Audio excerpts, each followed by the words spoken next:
அரசியல் ரீதியாக கொலையா இல்ல தனிப்பட்ட முறையில கொலை நடந்தது நினைக்கிறீங்களா? நான் ஏற்கனவே சொன்னதுதான், விசாரணை புலன் விசாரணை காவல்துறையில இருக்கு, விசாரிச்சுட்டு நாம போயிட்டு அதை மீடியால ட்ரையல் நடந்தது. அவங்க வரட்டும், அவங்க சொல்லணும். அவங்க புலன் விசாரணையில என்ன கண்டுபிடிச்சிருக்கிறாங்க, என்ன உண்மைன்றதை சொன்ன பிறகு நம்ம வாதிப்போம், பேசுவோம், உங்களை சந்திப்போம் கண்டிப்பா. கட்சி ரீதியான விசாரணை நடைபெறும்னு சொன்னீங்க. நான் ஏற்கனவே பத்திரிகையாளர்கள் சொன்னேன். எங்களுடைய மேலாள் தலைவர்கள் திரு ஈவி.கே. இளங்கோவன், திரு கிருஷ்ணசாமி, திரு அழகிரி, திரு திருநாவுக்கரசர் எல்லாருக்கிட்டையும் அன்னைக்கு இங்க அழைச்சி பேசணும். தொலைபேசியில வர முடியாதவங்க பேசி கலந்து அகில இந்திய தலைமைக்கு என்ன நடக்குதுன்னு சொல்லி. நரேந்திர மோடி பொறுத்தவரைக்கும் பேசும்பொழுது ராமகோவில் கூட்டாமல் பிஜேபி காங்கிரஸ் கட்சி வேற எந்த மாதிரி வந்து அங்க நரேந்திர மோடின்னு சொன்னீங்கல்ல, இப்ப நரேந்திர மோடியை பத்தி பேசிட்டு இந்த நாட்டோட பிரதமர், ஒரு பிரதமர் வந்து நம்பிக்கைக்குரிய தலைவரா இருக்கணும், ஆட்சிக்கு நம்பிக்கைக்குரியவரா இருக்கணும், மக்களுக்கு நம்பிக்கைக்குரியவரா இருக்கணும். ஒரு பிரதமர் ஒரு ட்வீட் பண்றாரு. என்ன ட்வீட் போடுறாரு? ஒரு ஆங்கில பத்திரிகையில ஒரு ஆர்டிக்கல் வருது கச்சத்தீவை பத்தி. இது மாதிரி கச்சத்தீவை பத்தி எழுதியிருக்காங்க, ட்ரூத் கம் அவுட் அப்படின்னு போடுறாரு. இதை வந்து ஒரு எக்ஸ்டர்னல் அஃபேர்ஸ் மினிஸ்டர் ஜெய்சங்கர் அவர்கள் பாரதிய ஜனதா கட்சியுடைய அலுவலகத்தில் போயிட்டு பேட்டி கொடுக்கிறார். உண்மை வெளியே வந்து விட்டது, பாருங்க, கச்சத்தீவை தாரை வார்த்து கொடுத்தார்கள். 1974 ஒரு ஒப்பந்தம், 1976 ஒரு ஒப்பந்தம், ஏறக்குறைய 50 ஆண்டுகள் முடிந்து போனதை இப்ப பேசுறதுக்கு என்ன காரணம் சொல்லுங்க? என்ன காரணமா இருக்கும்? தேர்தல் நடத்துறது பேசலாமா? சரி பேசுங்க, தவறு கிடையாது. ஆனா எங்களுடைய பாராளுமன்ற உறுப்பினர்கள் திரு வில்சன் போன்றவர்கள்லாம் பாராளுமன்றத்தை இதை பத்தி கேட்கும் போது நீங்க என்ன பதில் சொல்றீங்க? உச்ச நீதிமன்றத்தில் வழக்கு நிலுவையில் உள்ளதால் இங்க பதில் சொல்ல முடியாது, சப்ஜுடைஸ்ன்றீங்க. பாராளுமன்றத்திலே விவாதிக்க முடியாத ஒரு பொருள் சப்ஜுடைஸ்னா எப்படி அண்ணாமலைக்கு அந்த பேப்பர் கிடைச்சது? சொல்லுங்க, எப்படி சார் கிடைச்சது? யாராவது சொல்லுங்க. அண்ணாமலைக்கு மட்டும் எப்படி பேப்பர் கிடைக்கும்? இந்த பாராளுமன்றம் ஜனநாயகத்துடைய கோவிலா இருக்கின்ற, ஆலயமா இருக்கின்ற பாராளுமன்றம், இந்தியாவுடைய சட்ட திட்டங்களை ஏற்றுகின்ற பாராளுமன்றத்தில் வாதிக்கவே கூடாது தப்பு அப்படின்னா அந்த மெட்டீரியல் எப்படி யாரு கொடுத்தாங்க? அண்ணாமலைக்கு எப்படி கிடைச்சது? இப்ப கொடுங்கப்பா பத்திரிகையாளர்கள் எல்லாரும் ஒரு இதெல்லாம் படிச்சிருக்க, நம்ம ஒரு 2 நிமிஷம் இதை பத்தி வாதிப்போம். எல்லாரும் அவங்க கேட்டாங்க, அதுதான் வந்து மறுபடியும் அந்த கையெழுத்து போட்டது, அதுவும் வந்து இப்போ பிரச்சனை ஓடிட்டு இருக்குது. ஆர்டிஐல கேட்டதுக்கு அது வந்து அப்போ மோடி சொல்வதும் பாஜக அமைச்சர்கள் சொல்லுவதும் பாஜக தலைவர் சொல்லுவதும் உண்மை இருக்கா? ஒரு துணிவியாவது அவங்க பேசுற பேச்சுல உண்மை இருக்கான்றதுக்கு ஆதாரத்தோட நாங்க கொடுக்கிறோம். இது வரைக்கும் உலக வரலாற்றுல, இந்திய வரலாற்றுல, உலக வரலாற்றுல ஒரு பிரதமர், ஒரு வெளியுறவுத்துறை அமைச்சர், ஒரு தலைவர்கள் இப்படி அப்பட்டமா, இது வந்து ஆள்மாறாட்டத்திற்கு சமம். ஒரு இல்லாத செய்தியை இருக்கிறதா ஒரு அகர்வால் என்பவர் கையெழுத்து போட்டு கொடுத்திருக்காரு. எக்ஸ்டர்னல் அஃபேர்ஸ் உடைய அண்டர் செக்ரட்டரின்னு சொல்றாங்க. ஆனா அந்த அகர்வால் வந்து அந்த டிபார்ட்மெண்ட்ல கிடையாதுன்னு சொல்லுது அறிக்கை. எப்படி வந்து இது மாதிரி திருட்டுத்தனத்தை பண்ண முடியும்? இதெல்லாம் யாரு பண்ணுவாங்க? ஒரு தலைவர்கள் பண்ற வேலையாது? அப்ப இந்த தலைவர்கள் பண்றதுக்கு மோடி ட்வீட் போடலாமா? எக்ஸ்டர்னல் அஃபேர்ஸ் மினிஸ்டரா இருக்கிற ஜெய்சங்கர் படித்தவர் தான், அவர் ஐஎஃப்எஸ் ஆபீசர் தான், அரசியல்வாதியாக வரல. அவர் எப்படி பத்திரிகை பத்திரிகை பேசுறாரு? அப்ப எப்படின்னா மோடியும் பாஜகவும் உண்மையே பேசாது, உண்மைக்கு எதிராக, உண்மைக்கு புறம்பாக உள்ளதை இட்டு கட்டி மக்களிடம் திசை திருப்புகிறார்கள். இது ஒரே ஒரு ஆதாரம் போது இவங்க பேசுறதுலாம். அது எருமை அரசியல் ஆகட்டும், பாகிஸ்தான் அரசியல் ஆகட்டும், ராமர் கோவில் அரசியல் ஆகட்டும், எந்த அரசியல், இடஒதுக்கீடு அரசியல் ஆகட்டும், பேசுறது உண்மையே இல்லாதவர் மோடியும் பாஜகவும் என்பதை இந்த ஒரே ஒரு அறிக்கைக்கு போதும். இதை பத்திரிகையாளர்கள் மக்கள் கிட்ட எடுத்து சொல்லணும். எப்படி இல்லாத பேரை வந்து ஒரு அண்டர் செக்ரட்டரி கையெழுத்து போட்டு ஒரு கடிதத்தை வாங்கி அதை பத்திரிகையில வந்து ஒரு ஆர்டிகல் எழுத வைக்கிறது, மோடி ட்வீட் போடுறது, ஜெய்சங்கர் பேசுறது, இது எவ்வளவு பெரிய மக்களுக்கு எதிரான செயல் இது. ஆக இதை நாங்க நீதிமன்றத்தையும் நாட இருக்கும். இதெல்லாம் உண்மை தன்மை வாய்ந்ததா? இது யாரு கொடுத்தது? இது எப்படி வெளியே வரப்பட்டது? எப்படி வந்து நரேந்திர மோடி அவர்கள் ட்வீட் பண்ணாரு? எப்படி வந்து உள்துறை வெளியுறவுத்துறை அமைச்சரா இருக்கிற ஜெய்சங்கர் அவர்கள் பத்திரிகையாளர் சந்திச்சு இது உண்மைன்னு சொன்னாரு.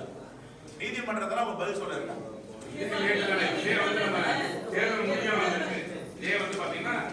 இவங்க ஆர்டிஐ போட்டு எடுத்தவங்களே தேர்தல் முன்னாடி வந்தா கொஞ்சம் நல்லா இருக்கும். இது வந்து தமிழக குறிப்பா அவங்க டார்கெட் பண்ணது தமிழக தேர்தல்ல. தமிழக தேர்தல் முடிஞ்சாங்க எப்படி கொண்டு போறீங்க சார்? எங்களை பொறுத்த வரைக்கும் தேர்தல் வாக்கு வங்கி அரசியல் எங்ககிட்ட கிடையாது. இந்த தேசத்திற்காக இருக்கின்ற தலைவர் தான் எங்க தலைவர்கள். நான் சொல்றதெல்லாம் ஒரு பிரதமரும் ஒரு வெளியுறவுத்துறை அமைச்சரும் ஒரு அரசியல் தலைவரும் இப்படி அநாகரிகமான செயலை செய்யலாமா? ஏமாத்தலாமா? இது சீட்டிங்ல, இது ஃபேப்ரிகேட்டட்ல, இது எப்படி பண்ணலாம்? அது இதுக்கெல்லாம் பதில் சொல்லுங்க அண்ணாமலையும் ஜெய்சங்கரையும். நாங்க இதை கண்டிப்பா இதை நீதிமன்றத்துக்கு எடுத்துட்டு போயிட்டு இதை என்ன உண்மை தன்மை இருக்குன்னு கேட்கணும்.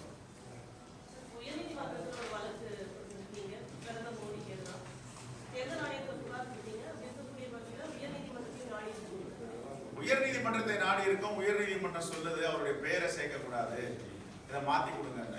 சரி, அவர் பெயரை வந்து சேர்க்க கூடாதுன்னா இது மாதிரி எல்லாம் ட்வீட் போடுவாரு. உண்மைக்கு புறம்பான செய்திகள்லாம் பாகிஸ்தானை ஒப்பிட்டு பேசுவாரு, எருமை அரசியலை பேசுவாரு, சாதி அரசியலை பேசுவாரு, மத அரசியலை பேசுவாரு, வன்மத்தை தூண்டுவாரு, எல்லாம் பண்ணுவாரு. அஜய் ஜெயின் என்ற பேர்ல வந்து ஒரு அறிக்கையை இவங்கள தயார் பண்ணி விட்டுட்டு அப்புறம் அந்த அஜய் ஜெயின் என்ற ஒரு எக்ஸ்டர்னல் அஃபேர்ஸ் துறையிலேயே கிடையாது. அது மாதிரி ஒரு அதிகாரியே இல்லை. இல்லாத அதிகாரிகள் பேர்ல எப்படி இவங்க வாங்கினாங்க? அதை இதெல்லாம் பாஜகவில் தான் இப்படிப்பட்ட உண்மைக்கு புறம்பான வேலைகளை, மக்களுக்கு எதிரான வேலைகளை செய்ய முடியுன்றதுக்கு இந்த ஒரே ஒரு பேப்பர் தான் சாட்சி.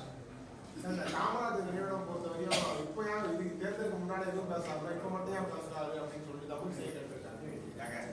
நான் தான் சொல்றேன், எங்க அரசியல்லாம் வாக்கு வங்கி அரசியல் இல்லைங்க. நான் திருநெல்வேலிக்கு போயிருந்தேன். எங்க மாவட்ட தலைவர் இறப்புக்கு போயிருக்கும் போது அங்க இருக்கிற நாடாளுமன்ற மகாசபை, எங்களுடைய சட்டமன்ற உறுப்பினர் எல்லோரும் கேட்டாங்க. இது மாதிரி தொடர்ந்து தென் மாவட்டங்களில ஒரு பேச்சு அடிபடுது. என்னன்னா, பெருந்தலைவர் காமராஜருடைய நினைவாலயம் மிகவும் பாழ்பட்டு இருக்கு, அதை பராமரிக்கல, போயிட்டு பாருங்க. நாங்க தேர்தலை ஓடிட்டு இருந்தோம். இப்போ வந்த உடனே நேர்த்திக்கு நேரம் இருந்தது, போய் பார்க்கலாம்னு பார்த்தோம். பார்த்தா அதிகாரிகளாக பேசவும் மறுத்துட்டாங்க.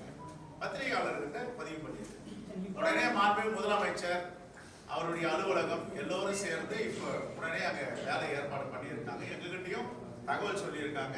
உடனடியாக அந்த தோட்டங்கள் எல்லாம் சரி செய்யப்படும், தண்ணீர் வசதி செய்யப்படும், வருகின்ற சட்டப்பேரவை கூட்டத்தொடரில் அறிவிப்பு செய்யப்படும் இருக்காங்க. அது கவனத்தை கொண்டு போனோம். இது வந்து முதலமைச்சரையோ பொதுப்பணித்துறை அமைச்சரையோ செய்தித்துறை அமைச்சரையோ இதுக்கு காரணம் கிடையாது. அதிகாரிகள் இதை நெக்லெக்ட் பண்றாங்க. இப்ப நான் சொன்ன உடனே செய்தி அவங்களுக்கு போயிடுச்சு, உடனே தொடர்பு கொண்டு பேசி வேலை நடத்திட்டு இருக்காங்க. அவ்வளவுதான். இதுல அரசியலே கிடையாது. தேர்தல் ஆணையத்தின் செயல்பாடுகள் தொடர்ந்து குற்றச்சாட்டுறாங்க. இந்த இரண்டாம் கட்ட வாக்குப்பதிவினுடைய விவரங்கள் கூட வெளியிட்டுள்ள தாமதம் ஆயிருக்கு. எங்களுடைய அகில இந்திய தலைவர் மல்லிகார்ஜுன கார்கே அவர்கள் இந்த பத்திரிகை வாயிலாக செய்தி சொல்லியிருக்கிறார். தேர்தல் ஆணையம் நியாயமாக கண்ணியமாக நடந்து கொள்ள வேண்டும். தேர்தல் ஆணையம் தான் இந்த ஜனநாயகத்தையும் அரசியலமைப்பு சட்டத்தையும் பாதுகாக்கின்ற இடத்தில் இருக்கிறது. ஆகவே அவர்கள் நியாயமாக கண்ணியமாக நடக்க வேண்டும் என்று நாங்கள் வேண்டுகோள் வைத்திருக்கிறோம். பத்திரிகையாளருடைய கருத்து என்ன இருக்குன்னா, இந்த பிரச்சனை நடந்துட்டு இருக்குது. தலைமை பண்பு தலைமையா இருக்கிற முதலமைச்சர் பத்திரிகையாளரையும் அடிக்கடி சந்திக்க மாட்டேங்கிறார். இதெல்லாம் முக்கியமான விஷயம் தொடர்பா கூட சந்திக்க மறுப்பது என்ன அப்படின்னு சொல்லிட்டு ஒரு கேள்வி வைக்கிறாங்க. முதலமைச்சர் பத்திரிகையாளரை சந்திக்க வேண்டிய முக்கியத்துவம் குறித்து உங்களுடைய கருத்து அவரு ஒரு இடத்துல பத்திரிகை சந்திக்கிறாரு இல்ல? எப்படி சொல்றோம், ஒரு முக்கியமான இஷ்யூ வரும்போது அப்படி பெருசா ஒன்றும் பத்திரிகையாளர் சந்திப்பு முதல்வர் வைக்கிறது இல்லை. நம்ம கேள்வி எழுப்புறோம். உங்கள் கோரிக்கையை நானும் முதலமைச்சர் சொல்றேன். பத்திரிகையாளர் சந்திப்பு சவுக்கு சங்க விஷயத்துல வந்து ஒரு குறிப்பிட்ட அதிமுக சப்போர்ட் பண்றாங்க, அவங்க வக்கீல் போயிருக்காங்க. இல்லாதது பாதி உண்மையை சொன்னாங்க, பாதி என்ன நினைப்படும். உங்க காங்கிரஸ் கட்சியை பொறுத்தவரை அந்த விமர்சனங்கள் அதை நினைக்கிறேன். நீங்க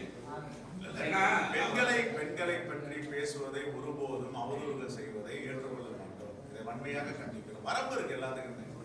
உனக்கு பேசுறதுக்கு சுதந்திரம் கொடுத்துருக்கு. காங்கிரஸ் இயக்கம் தான் உனக்கு எழுத்துரிமை, பேச்சுரிமை, கருத்துரிமை எல்லாம் சுதந்திரப்பவே சட்ட மேதை பாபா சாஹிப் அம்பேத்கர் வந்து அரசியலமைப்பு சட்டத்தில் எழுதியிருக்காரு. ஆனா உனக்கு சுதந்திரம் இருக்கிறதுக்காக என்ன வேணாலும் பேச முடியுமா? கையை ஊசி நடக்கலாம், நடக்கும் போது உன்னுடைய கை பிறர் மூக்க தொடக்கூடாது. ஆனா பெண்களை பத்தி எதுக்காக அவ்வளவு வன்மையா பேசணும்? பேச வேண்டிய காரணம் என்ன இருக்கு? இதை ஒருபோதும் காங்கிரஸ் பேர் இயக்கம் அனுமதிக்காத வன்மையா கண்டிக்கும். காமராஜர் நினைவிடத்தை மாற்று கட்சியினர் சொல்லி தான் காங்கிரஸ் போய் பாக்குறீங்க. அப்ப அந்த அளவுக்கு காமராஜர் நீங்க செயல்படுறீங்களா? மாற்று கட்சி இல்ல, மாற்று எங்களுடைய கட்சி சட்டமன்ற உறுப்பினர்கள், எங்களுடைய அமைப்புகள் தோழர்கள் இருங்க. அங்க இருக்கிற மகாசபையை சேர்ந்தவங்க எல்லாம் சொல்றாங்க அது சரியா பராமரிக்கல. எங்களை பொறுத்த வரைக்கும் எங்களுக்கு ஆலயம் அப்படின்னு சொன்னா தமிழ்நாட்டுல காங்கிரஸ் உடைய ஆலயம் பெருந்தலைவர் காமராஜர் ஆலயம், மாற்று கருத்து கிடையாது. அங்க வந்து பராமரிப்பு இல்லாம இருக்கிறதுல மாற்று கருத்து இல்ல. உடனே அதிகாரிகள் நீங்க காலைய வேலையை ஆரம்பிச்சிருக்காங்க. இவ்வளவு நாள் ஏன் ஆய்வு செய்யல? அதான் கேள்வி. என்ன தேர்தல் இப்பதான் ஒரு நிமிஷம் 17ஆம் தேதி அறிவிக்கிறாங்க தலைவராக, 21ஆம் தேதி பொறுப்பேற்கிறாங்க. 21ஆம் தேதி தேர்தல் பணியில வெளி மாவட்டத்திலேயே இருந்திருக்கு. இப்பதான் தேர்தல் வேலை முடிச்சுட்டு கேரளா பொறுப்பாளராக போட்டாங்க. வயநாடு போயிருந்தோம், வயநாடு முடிச்சுட்டு ஆந்திரா போயிருந்தோம். இப்ப இடையில ஒரு மிகப்பெரிய துக்கம் எங்களுடைய கட்சியில, அதுக்கு 2-3 நாள் போயிட்டு இருந்தோம். நேற்றுக்கு நேரம் கிடைச்சது போயிட்டோம். இனிமே இதை நாங்க ஃபாலோ பண்ணுவோம். மாநில மாநிலத்தப்போ நீங்க அங்க போயிட்டு நினைவுக்கு போயிட்டு வந்தீங்க. இல்ல, நான் இங்க காமராஜருடைய இல்லத்துக்கு தான் நினைவுக்கு போறேன். அதனாலதான் அவருடைய இல்லத்தையே இங்க போட்ட படமா போட்டு செய்யணும். இப்ப மாநில தலைவராக தேர்ந்தெடுத்து எல்லா மாவட்டங்கள்லயும் போயிட்டீங்களா? இன்னும் எந்த மாதிரியான அடுத்த தலைமுறைக்கு இளைஞர்கள் எல்லா மாவட்டங்களிலும் சுற்றுப்பயணம் செய்திருக்கிறோம். இப்பொழுது கட்சியுடைய கட்டமைப்பை பலப்படுத்துவதற்கு வருகின்ற 11ஆம் தேதியிலிருந்து சுற்றுப்பயணத்தை ஆரம்பிக்கும். மகளிருக்கு எந்த மாதிரி ஒரு முக்கியத்துவம் கொடுக்க போறீங்கன்னா, இளைஞர்கள் வந்து பாத்தீங்கன்னா யூத்தை பொறுத்த வரைக்கும் நம்ம காங்கிரஸ்ல வந்து கொஞ்சம் இன்னைக்கு இந்த நிலையில இருக்குது. பெண்களை பொறுத்த வரைக்கும் நாடாளுமன்ற வேட்பாளர்கள் எப்படி புதிய முகம் புதிய ரத்தம் வந்திருக்கிறார்களோ அதே போன்று இளைஞர்கள் இளம் ரத்தம் கட்சியுடைய கட்டமைப்பை வலிமைப்படுத்துவதற்கு வருவாங்க.